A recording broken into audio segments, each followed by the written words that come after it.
यानी आप पहले एक एकदम ऑपोजिट थे। वो जो किताब पहले जो किताब लिखे टोटली एंटी इस्लामिक था, बाद में अभी जो है आप एकदम पॉजिटिव अंदाज में, ब्यूटीफुल अंदाज में, बहुत सारे मौलवी भी आपको मैच नहीं कर सकते। पूरे मौलवी करके नहीं बोलता हूं, बहुत सारे यानी उलमा में भी हर आदमी के पास जो है वो जो बोलने का तरीका जो है हर आदमी के पास नहीं हो सकता है। तो उस अंदाज में आप जो बोल रहे हैं बहुत डीप स्टडी करते हुए आप लोगों के सामने आ रहे हैं। तो what is the transition phase, कैसा हुआ है? ओम पूर्णमदः पूर्णमिदं पूर्णात् पूर्णमुदच्यते पूर्णस्य पूर्णमादाय पूर्णमेवावशिष्यते। ओम शांति शांति शांति। एक अखबार निकलता है उत्तरी भारत में, दैनिक जागरण, बहुत मशहूर, सबसे ज्यादा पाठक हैं उसके। उसमें एक लेख छपा था, दंगे क्यों होते हैं। बल्लाज मधोक, जो बुजुर्ग लोग हैं उनको जानते होंगे, बल्लाज मधोक को, उन्होंने एक लेख लिखा था और कुरान मजीद की कुछ आयतें दी थी। तो वो आयतें देखने के लिए कि क्या वास्तव में सही है कि नहीं, मैं इलाहाबाद में एक दुकान में गया और मौलाना फतेह मोहम्मद खान साहिब जालंधरी और मौलाना अब्दुल पारिक साहब की हिंदी का अनुवाद ले आया और उसमें हमने देखा तो वो कुरान मजीद की वो आयत वैसे ही मौजूद थी। तो मुझे लगा कि ये बात सही है और मैंने किताब लिखी, इस्लामिक आतंकवाद का इतिहास। बाला साहब ठाकरे को बहुत पसंद आई, उन्होंने उसका अंग्रेजी ट्रांसलेशन कराया, the history of Islamic terrorism के नाम से। बाद में एक सज्जन ने, अब मैं वहां आ रहा हूं कि मेरा सोच कैसे बदला। मुंबई के एक व्यापारी ने मुझसे कहा कि स्वामी जी, आप जो काम कर रहे हो उसमें फंड की जरूरत है, फंड आपको नहीं मिल रहे, आप ऐसा करिए, किताब इस्लाम पर लिखिए अमेरिका के लिए, कि वास्तव में इस्लाम से अमेरिका को खतरा है, तो आपको अच्छा खासा आपको वहां से रॉयल्टी मिलेगी, आपके सारे काम चल जाएंगे। लेकिन वो बड़ी किताब होनी चाहिए। उसको लिखने के लिए मैंने हजरत मोहम्मद सल्लल्लाहु अलैहि वसल्लम की जीवनी पढ़ी। जब जीवनी पढ़ी तो जो कुरान मजीद की आयतों को मैंने आतंकवाद से जोड़ा था कि इन आयतों की वजह से आतंकवादी बनते हैं, लेकिन जीवनी पढ़ने के बाद मुझे लगा कि ये आयतें आतंकवाद को रोकने के लिए हैं, आतंकवादियों को, सुभान अल्लाह, क्योंकि उनमें जो युद्ध का आदेश था वो आतंकवाद और आतंकवादियों के विरुद्ध था। तो मुझे लगा कि मुझसे बहुत बड़ी गलती हो गई, एक धर्माचार से ऐसी गलती नहीं होनी चाहिए। और वो गलती क्यों हुई? वो गलती का जिम्मेदार मैं नहीं था, उस गलती का जिम्मेदार अनुवाद करने वाला था, जिसने ये नहीं बताया कि आयत का मतलब कैसे समझें। किसी भी, हम यहाँ जो गैर मुस्लिम भाई होंगे उनको मैं बताऊं कि आयत का मतलब समझने के लिए जरूरी है कि आयत क्यों और किन परिस्थितियों में आई। ये जब जानेंगे तभी सही अर्थ मालूम होगा। तो ये जानने के बाद मैंने एक दूसरी किताब लिखी, इस्लाम आतंक या आदर्श, यानी इस्लाम में आतंक नहीं, आदर्श ही आदर्श है। और इसका हम दूसरा उदाहरण और हम दे रहे हैं क्योंकि हमने एक दूसरी किताब भी लिखी है। एक बार मैं जा रहा था, अभी थोड़े दिन की बात है, तो एक सज्जन से मेरी बातचीत होने लगी। मैंने कहा इस्लाम में आतंकवाद है ही नहीं। तो उन्होंने क्या किया, अपने मोबाइल में दिखाया एक इंटरनेट से कि आज से 100 साल पहले ब्रिटिश पार्लियामेंट में एक भूतपूर्व जो प्रधानमंत्री विलियम ग्लैडस्टोन थे, उन्होंने कुरान मजीद को लहराते हुए उसके बारे में कुछ नेगेटिव चीजें कही थी। तो मुझे बिल्कुल अपनी बात याद आ गई कि जैसे मैंने गलत समझा वैसे विलियम ग्लैडस्टोन ने भी गलत समझा, और उसके जिम्मेदार वो नहीं, अनुवाद करने वाले थे, क्योंकि उन्होंने सही अनुवाद उसको सही ढंग से एक्सप्लेन क्यों नहीं किया। तो मुझे लगा कि अब इस पर भी एक किताब लिखने की जरूरत है। तो मैंने एक दूसरी किताब लिखी है, कुरान जीने की कला। वो अंग्रेजी हिंदी में है, वो छप चुकी है जामिया नगर में, जो जमात इस्लामी के मरकज से छपी है। अंग्रेजी में इस्लाम एंड आर्ट ऑफ लिविंग के नाम से अंग्रेजी में भी छपेगी। अब इन सारी चीजों जो मैंने इस्लाम को देखा, कुरान को देखा, उसके हिसाब से मैं एक छोटे से निष्कर्ष पे पहुंचा कि इंसान में इंसानियत लाने के तरीके का नाम इस्लाम है। और ये जुमला नहीं है, ये जुमलेबाजी नहीं है कि मैं अपने तरफ से मैंने कोई एक मुहावरा कह दिया, एक जुमला फेंक दिया। ये बात दलील के साथ मैं बताऊंगा।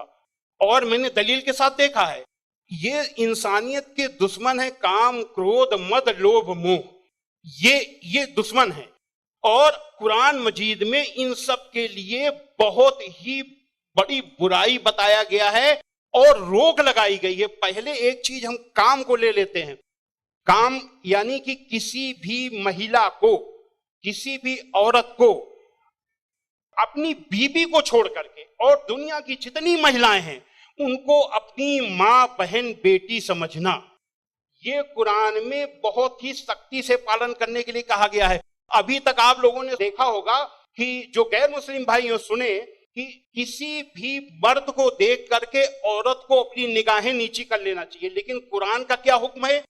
कुरान के सूरा 24 आयत नंबर 30 में है, ऐ मोहम्मद मोमिनों से कह दो कि वे अपनी गैर जो भी महिलाएं हैं जो उनको देख करके अपनी निगाहें नीची रखा करें और अपनी शर्मगाहों की हिफाजत करें। यानी जब सुभान अल्लाह मर्द जब अपनी पत्नी के सिवा किसी को देखे तो आंख न मिलाए उससे, अपनी निगाहें नीची कर ले और मर्यादा में रहे। ये पुरुष के लिए ये बनाया गया नियम और यही नियम औरत के लिए भी, दोनों के लिए वही नियम बनाए गए। ये नहीं कि केवल औरत के लिए। कहते हैं कि इस्लाम में औरत को दबाया जाता है, लेकिन मर्द के लिए कितना सख्ती से नियम बनाया गया। तो ये काम के लिए कितनी सख्ती की गई। क्रोध, गुस्सा के लिए सबसे पहले गुस्सा का तरीका इस्लाम में इतना आसान बताया गया कि देख करके मैं सबसे ज्यादा प्रभावित हुआ। कहा जाता है अगर गुस्सा अगर किसी का रुक जाए तो वो पूरा संत बन गया, साधु बन गया। और कितना बढ़िया तरीका इस्लाम में बताया गया, कुरान में बताया गया है कि माफ कर दो, किसी के गुनाहों को माफ कर दो, और जब माफ कर दो गुस्सा खत्म। और सबसे पहले ये हुक्म दिया गया पैगंबर को।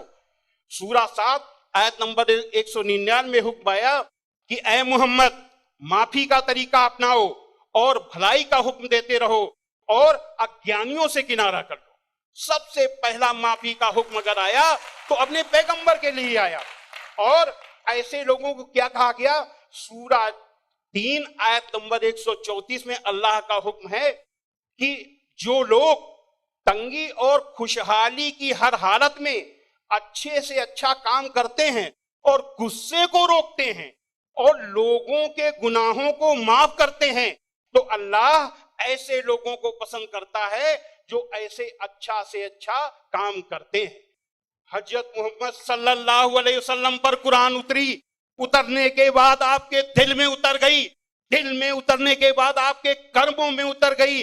आपके एक एक कर्म कुरान में अल्लाह के हुक्म के अनुसार हुआ करते थे। आपने पहले खुद अपने आचरण में लिया, अपने अखलाक में लिया, तब दूसरों को बताया।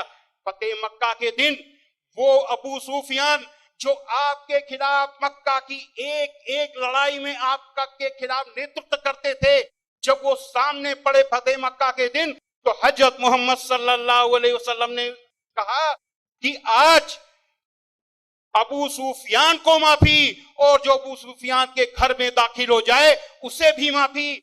आज जो अपने घर के दरवाजे बंद कर ले उसे माफी, जो मस्जिद में चला जाए उसे भी माफी।